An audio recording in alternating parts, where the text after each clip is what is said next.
Okay. I'll admit them. Okay, thank you.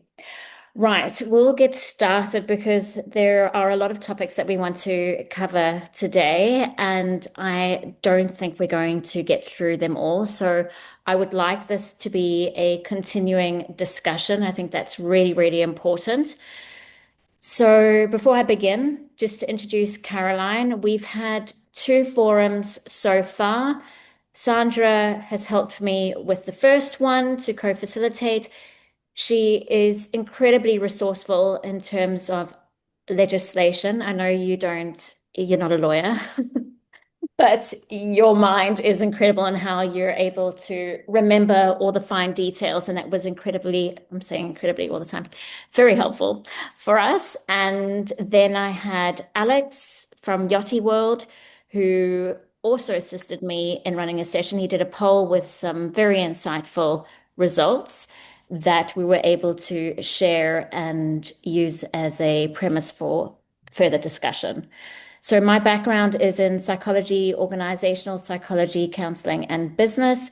I was an ex-seafarer myself over 10 years ago now. And this is a topic that I'm very, very passionate about. A, because one of my values is justice. B, because I love helping others. So, the work that we've done behind the scenes around the forum has been completely voluntary. I've done it in my free time. And to be honest, I don't have any free time. So, I've literally looked at my notes 5 minutes before this conversation today. And I've also set up a couple of polls, but I haven't been able to finish all the polls in time. So this is not a polished presentation, and I don't want it to be a presentation. I want it to be a discussion. Caroline is very much connected in the industry. And the reason why I invited her is A, because I find her very genuine and she does a lot of volunteer work in her free time and having, especially more recently, having discussions with businesses and crew to find out more information in terms of how it can help us source solutions. Caroline, do you want to do a brief intro into what you do and what you've been doing behind the scenes? Absolutely. And Corinne, firstly, can I just say that I think on behalf of all the industry, thank you, because you are juggling a huge amount, not only a business, but you're making a number three in the oven and you've got two young children. And I wanted to say that nobody in this group is profiting from any of this. I think we're all coming together because we really genuinely care and we really want to make a difference. And each of us comes at it with different experience, different reasons, but if we can all pull this together genuinely, I think we really can move forwards. And we're not going to change the world and change the yachting industry overnight, but with very small steps, I really think that we can make a difference from today because people will hear each other speak and we can all make a difference by in a small way in whatever part of the business we're in. So I've been in the industry since, I hate to say it, 1992, worked in the industry for a long time, and then set up the Super Yacht Services Guide with Andrew in 2002. And for those who don't know, Andrew's background was that he was a yacht captain, ended up being diagnosed with a very rare form of dementia in 2013, and I've been at the helm since then, caring. And we lost him in 2021. So I've been sort of at the forefront of it. I'm also the mum of four children, of whom three of them have worked a little bit in the industry also, and they're in their 20s. So I care very passionately and deeply about everyone here. So that's the reason for being here. Thank you, Caroline. So, to begin with, our first topic, and you're all experts in the room, you've come with your lived experience, so your contributions are valuable. So, I'd love for you to partake when you can, where you can. So, the structure of how we're going to work through today's session is that I'm going to summarize some of the talking points from our previous forum, and then I'd like to address specific questions to recruiters, yacht managers in the room, any shore-based companies, training providers as well, and also invite crew to join in those discussions and if they've got any input or insight that they would like as a result of hearing some of the points made today, please do so. So the first one is around criminal history checks. Are they effective? We know that there's no standardized global requirement or verification process for the super yacht industry. In our last discussion, I had a yacht management company tell me that they've done 700 criminal history checks and they've all come back clean. So the question is, are they effective or not? Crew's concerns are that past crew testimonies have shown individuals with abusive or exploitative behavior past checks and were rehired. What's perhaps missing is that there's no robust system to track misconduct across vessels or ensure repeat offenders are flagged globally. My first question to recruiters or yacht managers, how do you currently vet for behavioral red flags if there's no criminal history checks being conducted? While I invite people to come forward to share, I'm going to put out a poll for everyone to partake in, and we can just have a look at where people are sitting with that.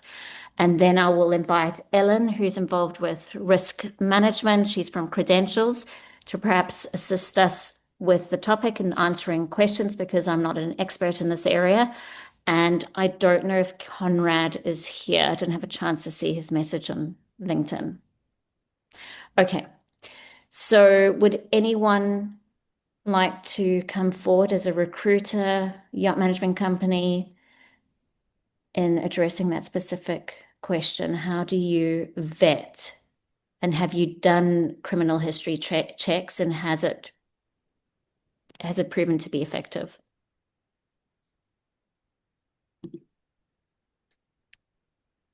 Perhaps he's I'll the try to help. So I'm from Hill Robinson. So I actually work with both our recruiters and our yacht management. I mean, it does sometimes depend on which fleet it is because I actually work with some fleets where they pay to have like further criminal checking, and then somewhere they're just like it's a standard. I say standard criminal check, but we have ones that actually have to go through an entire interview. We have ones that they just get through systems like advanced vetting. Um, it's interesting because I have had some that have come back with criminal histories, but then we also end up in the situation where you've got somebody who, maybe did something 20 years ago or when they were very young, and then they make the decision as to whether they can come on board or not. I know that some background checks, they look into things like their social media, which I think is actually quite helpful as well. But I think when it comes down to the criminal checking, we can't guarantee every single person. It really does depend on their location. It's also if something happens, like for example in a shipyard, that stuff doesn't actually always get recorded. So I think they're a great thing for us to kind of consider, but they're not the be all and end all. And unfortunately, it is a case of where people can move from boat to boat. We're not allowed to have blacklists. And quite often, when there is a referral asked for, they'll ask for a referral from someone who's on board with them. They're not coming to the management to ask for a referral. They're not coming to us and saying, what is there anything that happened on board? Are you aware of the fact that they went through any sort of grievance procedure or anything? They're going to someone who was on board that vessel, who may or may not say whether something, or may not know if that person went through some sort of grievance or complaints procedure. So I think that's the other thing is we've got to accept that when they're actually getting references from boat to boat, sometimes they're going to go to the person, if the captain didn't like them, they get it from the chief officer, and that's a problem as well, is where are those references coming from when they move from boat to boat? Thank you, So Kaylee. sorry, no actual answers in that, but Yeah, but good points. Mm. So what I'm hearing is that it's not just criminal history checks. There's a whole multidisciplinary Mhm. consideration that we need to factor in and carry through. Mhm. So, Karine, when I spoke yeah. to Conrad this week, I spent an hour with him looking at the back end of Crew Pass. His feeling, I don't know if Conrad is here actually. Um, his feeling was that personal references didn't make much sense, and the way they're building Crew Pass was to actually allow people to connect. So if you were a recruiter or someone employing somebody, you'd be able to connect to see who might have been on a previous vessel. You're not given any contact details, with the idea that if you were trying to place Mary on boat X, you might see that the captain or somebody else who worked on boat X a couple of years ago had worked with Mary somewhere else. You could communicate that way and call them personally to say, I'm about to place Mary. Any feedback? Because we all, I think, with references, we're only going to give people who are positive about us, Mm. not the catch for it, which is difficult. I think there's still a place for references, but that was the background I learned from the hour I had with Conrad. Thank you, Caroline. Corinne, can I just say something? I mean, you, I, and Angie have been going through something in the last 18 months, and um, it wasn't involving me, but I had worked on a yacht where a sexual assault had happened, and I was contacted by you and Angie via um, checking my social medias to see who I was. I don't know whether it was you or who it was, whether it was you or Angie boat that this person had been on as well. And I had, so I think I agree with Carol, do interact to find out about other crew members. I think it's sad because you're kind of losing references. And I've been in a situation where I've read a captain's reference for one of the crew members that was leaving, and I'm like, but actually, that really wasn't what that person did. Why are you giving them such a flattering reference? And they felt they had to because they were going on to another yacht. And I'm like, but Mm, that's almost being dishonest, and we need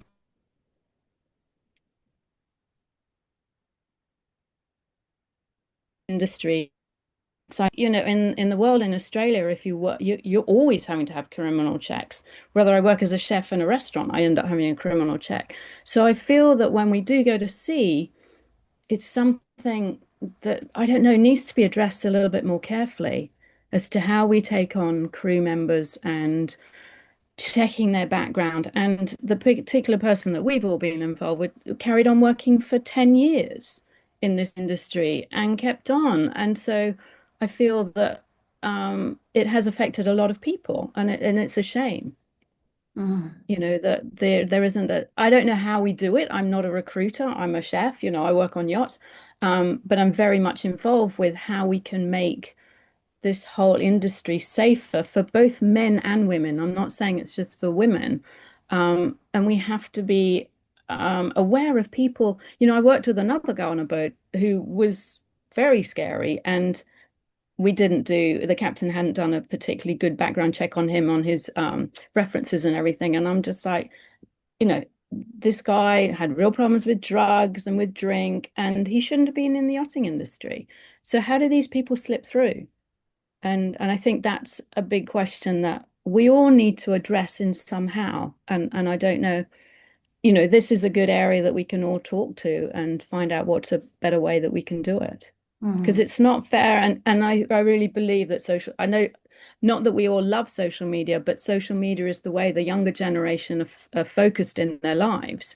And like Caroline, I've been in the industry since like 89. So I just see the differences of how it's changed and how we now need to work closely and more deeply and check Facebook, check Insta, check TikTok, because people might have other pages that they work on that they don't use particularly for certain social stuff, but they use it for another. So you just have to be aware of what groups they're in, who they're posting, who their post is actually directed to, and things like that. And I know it's a lot of work, but I've just redone my STCW, and looking at the kids coming through, I'm just like, we've got to address this. We really do.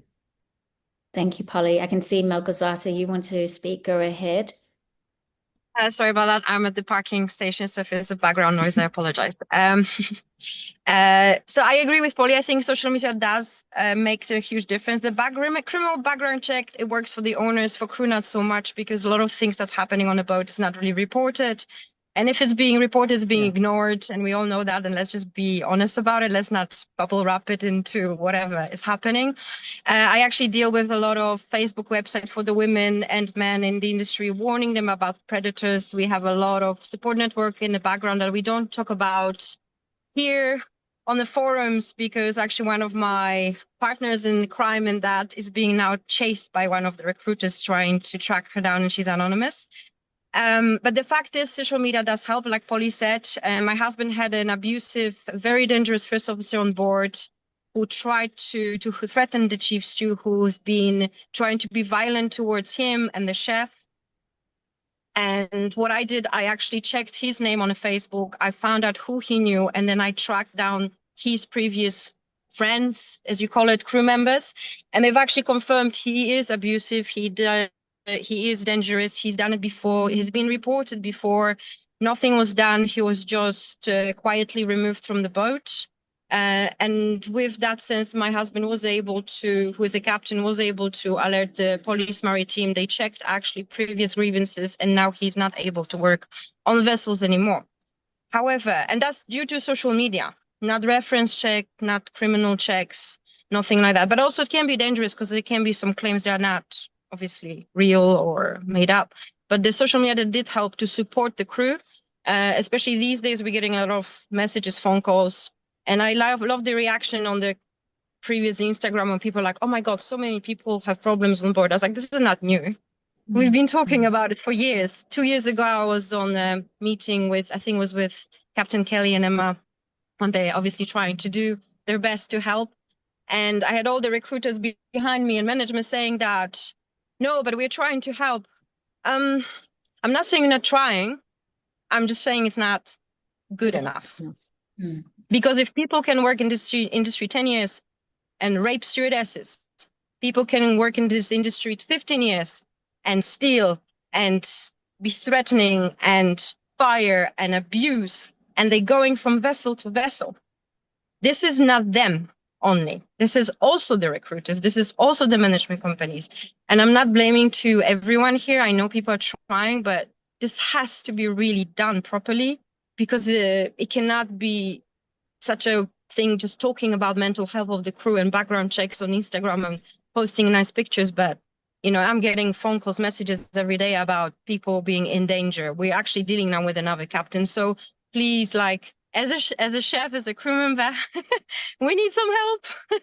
And it's a call for help that's real these days, as you can see from Paige, because there will be another one. I'm sorry. Thank you. Thanks for your honesty. Ellen, I can see Carl wants to speak, but I just wanted to flag you. Ellen, could you offer some insight with your risk management background on how we can best protect crew from criminal behavior? Yeah, no, I'd love to. Thanks for the invite. So I suppose what we're looking at is the outcome of improving safety for everybody on board, and that's both the guests and it's the crew. And I think we need to look at how we actually achieve that in the round. And risk management, so what you're doing is mitigating any risks that bad actors get on board, but also that good people end up having a mental health crisis and doing something that is totally and utterly out of character, because we're in this melting pot of being sort of on board these vessels in highly stressful situations. So it's how you achieve that in mitigating risk is a really multi-layered technique, really. So the crew vetting, and when I talk about crew vetting, that's in a very wide sense. So that's criminal background checks, that's reference checks, that's interviews, that's that gut feeling that you get about somebody. It's outsourcing some checks to people who can do those social media things to see if they're using misogynistic language, etc. But that's only ever going to be one layer. And we need to be able to create a culture on board that enables people to report bad behaviour, to assist people that are about to have a mental health crisis, to give them that psychological safety. Know that you're not going to get fired because you're going to raise a query about somebody else on board. So I think what we need is actually kind of a broader review of how we actually ensure safety on board. And I think crew vetting is a massive part of that, but I don't think it's the silver bullet. I also think criminal background checks, the industry is sort of waking up to them, which I think is a good thing. But what I don't want it to be is ultimately seen that a clean or clear background check is the gold standard, because it's not. It tells you one thing about one person in one jurisdiction or the jurisdictions in which they're undertaken on that one day. So that's kind of where I get to. Thank you so much, Ellen. And that just feeds back into what Kaylee was saying as well. Yeah.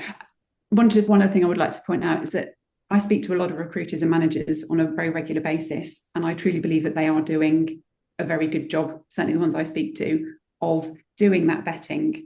They do know their crew pretty well, considering sort of the numbers of crew they know or are connected with. So I think they are doing a good job, and I think they're doing the best within the sort of the realms of the melting pot of what this industry actually is. So can other recruiters subscribe to the same formula? Do we need to standardize how we do our checks? It's a really tricky thing, because you are always going to have a multitude of quality in the industry, in whatever it is, whether that is the recruitment, the management, whether things are self-managed, people are posting on Facebook to get the latest crew. So I'm not sure kind of mandating certain standards is the way forward, because typically the people that are going to subscribe to those standards are going to probably be doing them anyway. And the people that aren't are never going to do it, whether or not it's mandatory. Okay. I truly believe in the power of education. So those recruitment companies who do want to do the right thing, is it possible for you yourself, I'm giving you work, I'm so sorry, and Kaylee, I don't know if this is a separate discussion, but to put a list together, be interesting to hear from Gemma, who's got a recruitment company as well, in terms of what you do to ensure that you're vetting your crew to the best of your ability. Whether we could put something in place so that others can follow. I think it's a great idea, but I think it needs to be wrapped into the whole environment. And so I've just seen a comment from Lynn there about captains and heads of department being trained in psychological safety, and that's kind of what I'm saying. It's not, you can't prevent something happening by just doing crew vetting. You've got to have the support and the reporting. So as long as the crew vetting is seen as what it is, it's one layer of the Swiss cheese model of risk management. Sure, but then let's cover the first layer and then we'll move on to the other layer. Absolutely. Yeah. Okay. Yeah. Anyone else on this subject before? Can I just bring one of the biggest things I think is this speed that the yachting industry moves at. So I agree with everything that everyone said, but if something happens or we need a crew member tonight or tomorrow morning, that's where the problems begin, isn't it? Because there's this immediate response to things. So, you know, it would be wonderful in a way if there was a crew passport that was part of your collection of all your credentials and the courses you've done, plus this passport, which involves crew checks, background checks, whether it's psychometric, and that is accessible to a recruiter and the next employer. And maybe it has to be refreshed with the ENG1 or with the STCW, which means that if there is an urgency and you're needing to employ somebody in 24 hours, you can go online and at least see these basics quickly in a dream world. Very true. Thanks, Caroline. Sorry, there was a cut. Scott, yes, go ahead. And Carl, I need to remember next. Yes. How you doing, everybody? Thanks for putting this together. I would add, you know, I like the reporting, a place where people can call and report these things anonymously. And also I'd add, just been thinking about on the financial side, like say, for instance, this stuff is happening. If, say, the young lady or young man knows there's a number they can call where they can report it for one, or also get an evac plan, like maybe they don't have enough funds or something. They've just started on a boat and it's a pretty awful situation. Maybe get them a hotel flight, something, maybe some legal help, something on that regard, because these things are happening. Like, if they know that they have a recourse to where they can get off the boat, something like that, I think would be helpful. Because, sometimes people don't feel like they have anywhere to go. They just need somebody to talk to and know that they have an option to get out of there. Great point. Thanks, Scott. Carl, and then anyone else before we move on. Hi everyone, and I reach out everyone saying it's great to see everyone here and trying to do the right thing. Just want to put a few things. My experience predominantly is from the Royal Navy, of which I served for 38 years, and the latter part of my career was spent within leadership training, of which actually diversity, inclusion, and mental health came under that as well. And I think, first of all, I think we need to take stock to the fact that yachting isn't the only industry that is dealing with this challenge. It is an area, unfortunately, that is found in lots of areas that have similar, I suppose, environmental circumstances to yachting. And they probably seem more prevalently in organisations and industries like yachting. I suspect the issues are still there in shore jobs. They're just not as visible and are not as seen. In the British military, we invested an awful lot of resource into trying to ensure people come to work, and particularly females, be themselves and not be subjected to any inappropriate behaviours. So one of the roles I held during my career was running both diversity inclusion training and mental fitness and resilience training. So we had people in the Royal Navy and in the wider military. We had trained people on every single ship in the Royal Navy, and we had a number of them who people could go to if they needed advice, if they were being subjected to any inappropriate behaviours. We trained all the commanding officers and chief officers and people of that level had to do mandated training every 3 years, and every single person in the Royal Navy had to do mandated training every year in these issues. And the Royal Navy had a very, very extensive vetting system because obviously we were allowing people to deal with top secret information, to work on nuclear submarines. People were very carefully vetted. If you do an internet search, you will see over the last 5 years, there's been a lot of cases of women being sexually abused, inappropriate behaviour going on in the British military and Royal Navy. It is really difficult to deal with. So first of all, we shouldn't be beating ourselves up about the yachting industry, that one, it's any worse than anywhere else, or that we're not doing enough. Yes, there's more to do, but it's a very, very difficult nut to crack. And therefore, we need to see, I think, as Caroline said, what we can achieve, acknowledging that we're not completely going to deal with the issue completely. And I think I've heard some great things already today about psychological safety. Callie, I totally agree with you about education.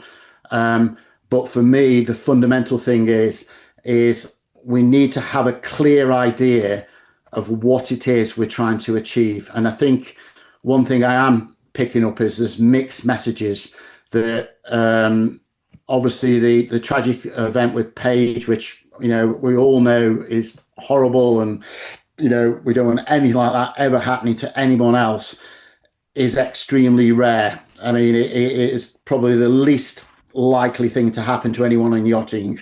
That doesn't mean we don't, use that as a catalyst to drive our motivation to want to improve other areas.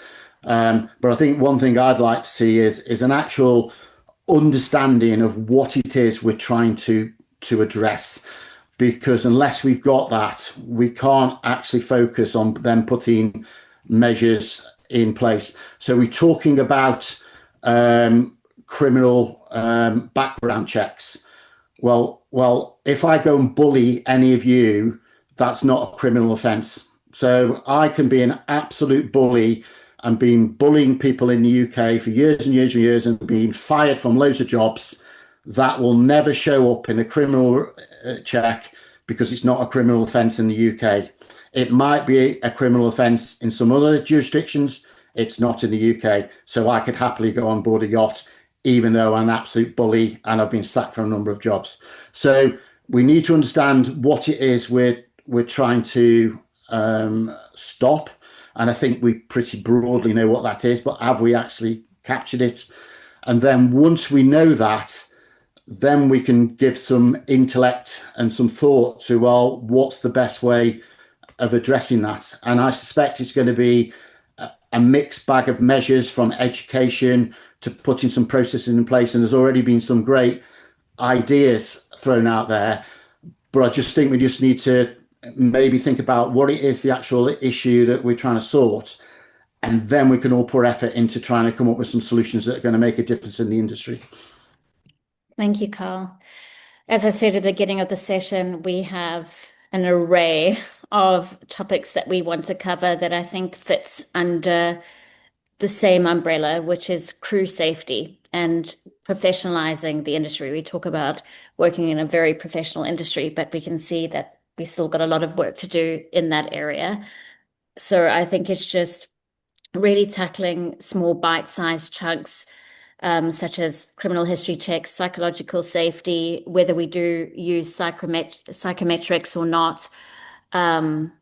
Yeah, I've got such a huge list that I think if we can all focus on one item at a time, then hopefully we can get to the common goal.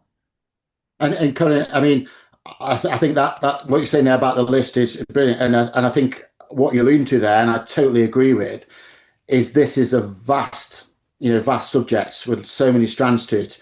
And I think that's my concern, is that people, so when you said crew safety, my idea of crew safety might be very different to yours. And therefore it would be quite good to actually understand, if we could, and I'm talking about moving forward now, what that means, because I think given the scale of this challenge, we may need to split down into wider groups so that certain groups work on certain things, because it's too big a issue for us to do in one big handful. 100%, I agree with you. Thank you, Carl. Desiree, you had your hand up. Yeah, thank you, Corinne. For everyone, just so my background, I was a chief stewardess and moved ashore, and I now work as a HR consultant. I also do consulting around HR for super yacht crew and leaders. And I just quickly want to talk to something that Carl and both Ellen said. So firstly, the multidimensional framework that Ellen mentioned, I think is very, very important. And what Carl mentioned was, this isn't unique to yachting. We see it in other industries, shore-based too. And an area that I worked in was mining as an HR consultant. So I'm based in Perth. Perth is all about mining. And a massive issue that we saw was gender inequality and females feeling unsafe on mines. And of course, mines and yachts, even though they are very different, there are certain similarities. Like once you're on a site, you're in a semi-enclosed environment. And a really good case was the mining industry pulled together and came up with the Respect in Mining program, which was a whole bunch of tools and resources that are available to sites, to companies, and to staff that they can then access from there. And I think that a model like that might be something really cool for us to follow. What the program included was a whole bunch of surveys and data to, of course, prove that it's an issue. But then also audit tools like a sexual harassment and sexual assault in the workplace audit tools. So where a captain or HOD can do an audit of what's happening on board.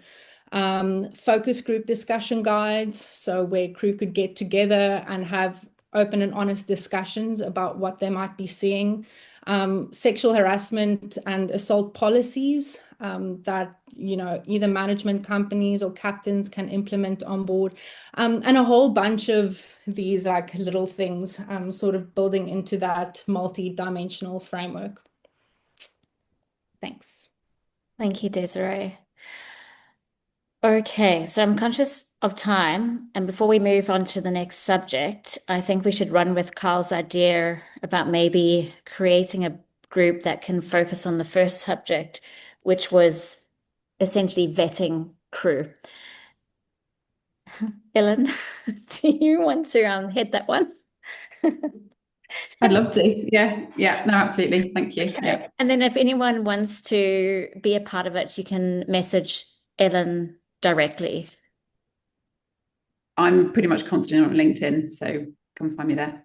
Okay. Or even here in the chat before it all shuts down, Yeah. something like that. Okay. Caroline, do you want to lead the next subject? Psychometric testing is probably more your area than expertise than me, to tell you the truth. You've got much more background in it than me, so. Okay, I'll go ahead. So as a result of Paige's passing, the industry is talking about psychometric testing and having crew tested before working on board. However, the issue with psychometric testing is that it's not designed for clinical assessment. So picking up particular mental health issues such as narcissistic behaviors, personality disorders, and so forth. Sandra found through a psychologist, a psychometric tool that appears to be able to pick up on those mental health issues. Sandra, do you want to talk a little bit about what you discovered? Hi everyone. So just small bit of background. So it's my own personal clinical psychologist who I see on a regular basis because it's just helpful. And she knows how deeply involved I am with the yachting industry and some of the issues that we face. So I've been talking to her about what happened with Paige, and so one of the things that she has suggested is that, perhaps beyond going, I know there's a lot of yachts that do the personality profiling, like DISC, for example, but there's one called MMPI, which is like a personality inventory that is actually able to pick up, more sort of criminally minded behaviors in advance. So things like, are people more or less likely, to steal, or are they more likely to, commit a violent act on board? Just things like that. And obviously, it's a very expensive tool, so it's not going to be, a one size fits all. It might not be available for all crew, but I definitely think that at a very top senior level, where you have HODs and captains, that it might be a starting point to have some kind of assessment done, so that the leader in the organization, we know, is somebody whose values are aligned with the environment that we are wanting to see in the yachting industry. Now, again, with any assessment tool, specifically something like this, it has to be administered by a clinical psychologist. And we also have to keep in mind that there are certain limitations and ethical concerns as well. The fact that some of the tests haven't been standardized for a specific population is always an issue. I know, so that is, there are obviously concerns around that. But I think at a very basic level, what it does pick up on are things that we might not see, because we know that toxic or abusive people, they're very charming. They have their image management, they have crafted it down to a T. And so when we interview, we're not trained to pick up on these things. And even if we are, it still might, they're very skilled in making you feel comfortable and safe, when in fact, they might be the exact opposite. So, I don't know. Thank you, Sandra. Kaylee, has your company ever used psychometrics? No, we've used and we still use talent dynamics as like that talent dynamics side of it. I'll be honest, I'm very wary when it comes to psychometric testing. Yeah, I've seen Angela commented that, it needs to be done regularly, not just one time, which I agree with. But knowing that there's still quite a lot of prejudice in the industry, my fear is we're kind of saying that we're going to make recruitment decisions based around psychometric testing. I have people who, come on board, they say, I take medication for anxiety, for example, and you immediately get captains come back to you, well, maybe we shouldn't employ them because maybe yachting's up for them. If they suffer from anxiety, they can't be on board. So if these things are starting to come up within psychometric testing, my fear is, who's getting that information? Who's making what decisions based on that psychometric testing as well? And I think it will very often come back to, two things. First of all, who's paying for it? And second of all, what do we do when we need someone in 24 hours? Because those are the two big things that will affect any sort of pre-employment check. Whether it is a background check, whether it is a talent dynamics, whether it's psychometric test, those two things are the things that are going to stop us every single time. I agree. Thank you, Kaylee. Carl? I've got I'm a registered psychometric practitioner. I was trained by the Royal Navy and the British Psychological Society. And I'm also registered with the European body for psychology as well around psychometrics. I think we're going on a red herring here, and no way could we ever use psychometrics to inform this process. I would use the term, it would be dangerous, absolutely dangerous. And it comes back, I think, to what I said last time I spoke was, we need to understand what it is we're trying to make better. And we're going off talking about psychometrics, and it's like, well, what is that trying to fix? There's psychometrics is such a complex area, and within my company we use psychometrics an awful lot. But there's different psychometrics for different things, and we've talked about a tool there, the MMPI. I'd be interested in the data on that, around the reliability and all the stats, and I'll have a look on the British Psychological Society because I've got access to their database on all reputable psychometric tools. But you've got to be really careful. But the big thing is you've got to be incredibly well trained to be able to do that. And I've got over 15 years of experience of working in this field, and I wouldn't dream to go there. I'm not skilled enough, and I wouldn't dream, of going there. But most importantly, I think the point's just been raised.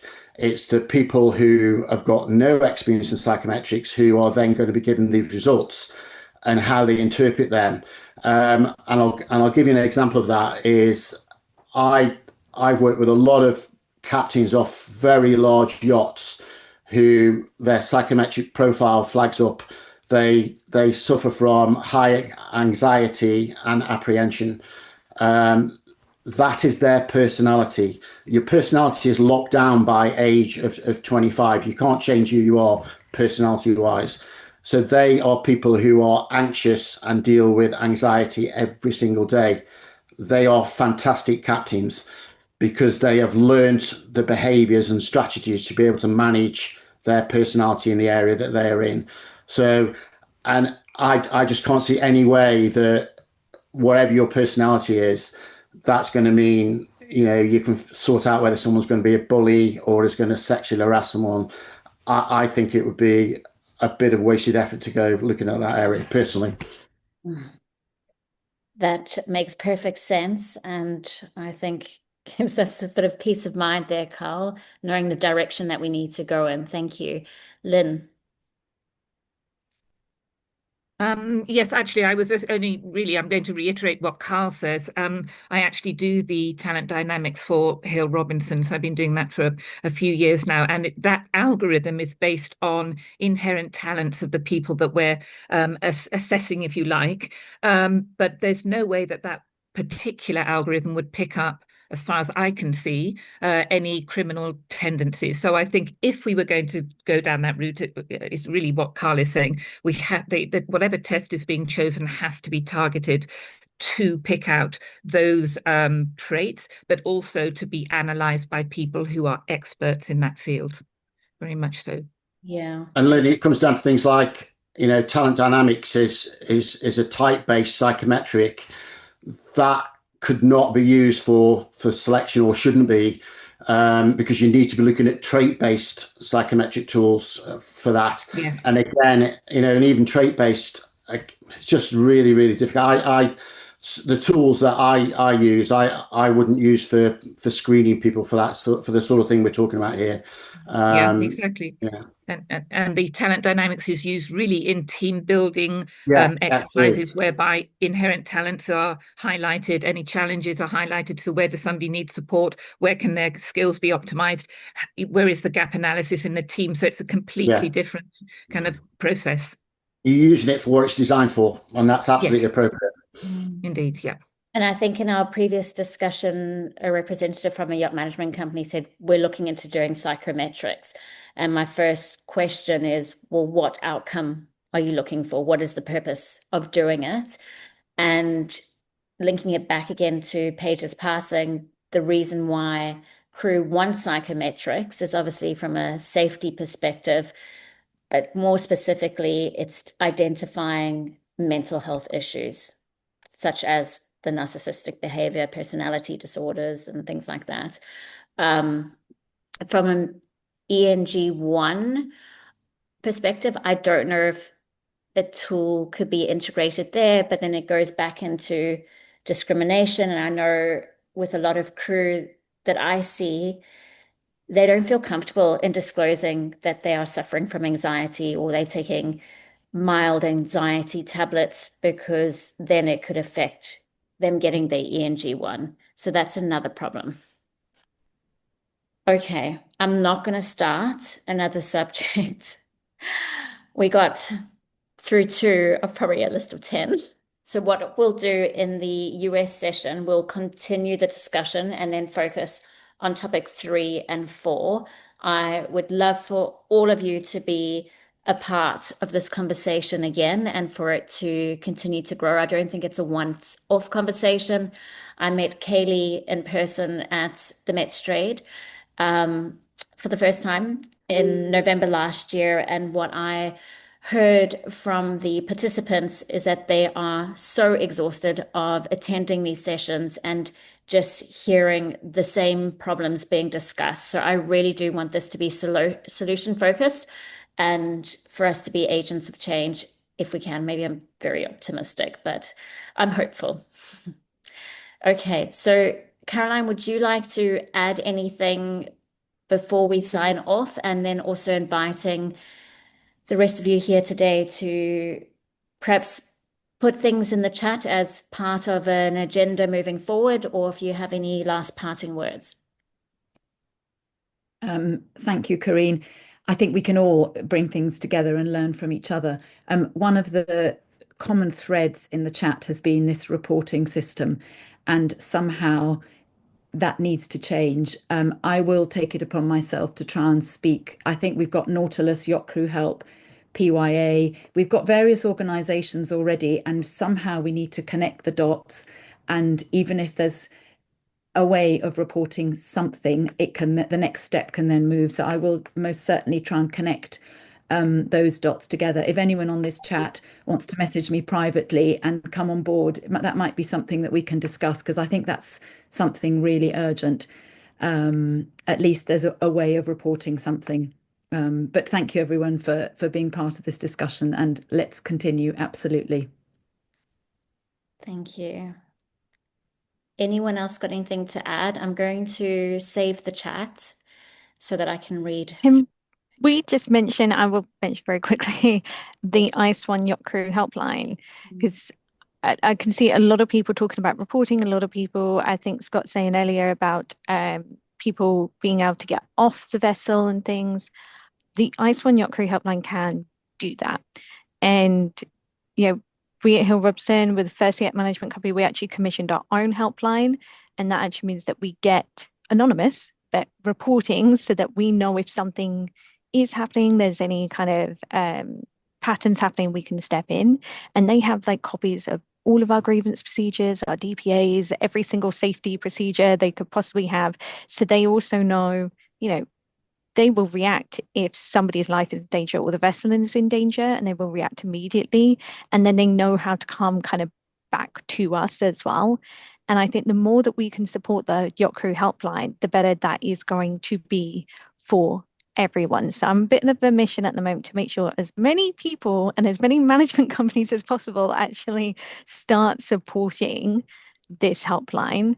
And I think I hear all the time, yacht management need to do more. I'm trying. But also, I think one of the important things is that yacht management needs to actually start working together. So if any of you know people at yacht management companies or do represent a yacht management company, please, please, please come and talk to me. Hey, I don't mind if we're all doing the same thing because I'm probably doing the next thing. But we all actually need to come into line together, because we can keep having these conversations and we can keep saying what yacht management needs to do. But until we actually get in a room together and agree that we're going to do these things, we're not going to change. And people stick with their yacht management companies for a really long time, even if it's not the best thing for them. So ICE One Yacht Crew Helpline, please get behind it. Marathon for Mental Health happening in order to raise money to keep it going. We all need to kind of come together and support that helpline, because it's an amazing resource for yacht crew. Thanks, Kaylee. Just a quick question with the so-called evacuation of getting a crew member off the vessel and into accommodation. Because that's a crisis intervention, how quickly can they make that happen? As far as the work, very quickly. So I've had a few case studies that we've discussed previously that they've sent to me as well. And they have contacts across various ports. And now, because they're part of Changing Tack as well, which then puts them in contact with people like Mission Seafarers, who do have hubs all over different yachting ports. So they very quickly get in contact with the people who are on the ground there. And I know that they have literally had people walk up to boats to meet a stewardess to bring her off of that boat and put her in accommodation. And I know people who have put them on planes so that they can get home. So they can react very quickly. And they've built up resources across lots of different ports in order to be able to help crew members who need it. And would you agree that Yacht Crew Help is more of a lifeline for crew? Yes, but what I would also say is that the helpline is there to call them anytime, and you can keep calling them back. And I know they've dealt with things from mental health up to employment as well, people's contracts and things.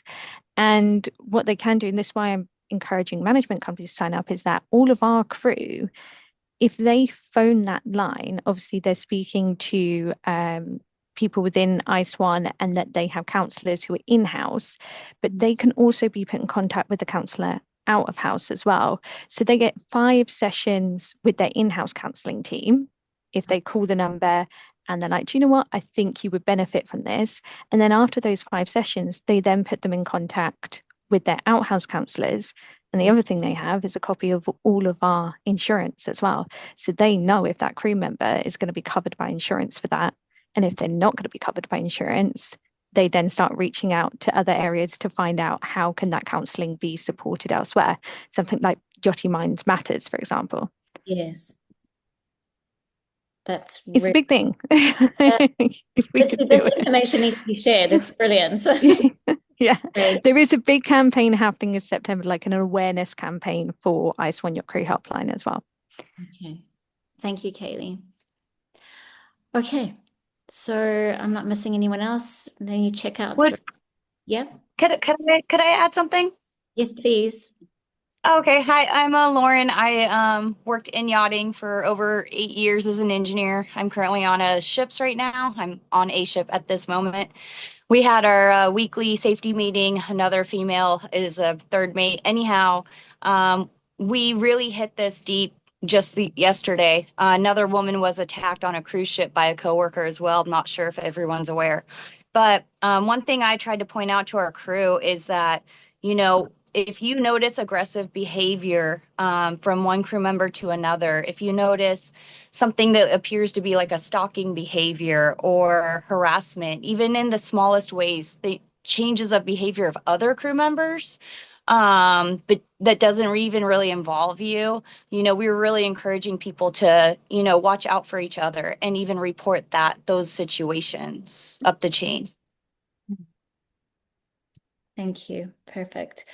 Okay, so I will be emailing you all a summary of this meeting, and what else? I'll go through the chats and summarize all of that as well.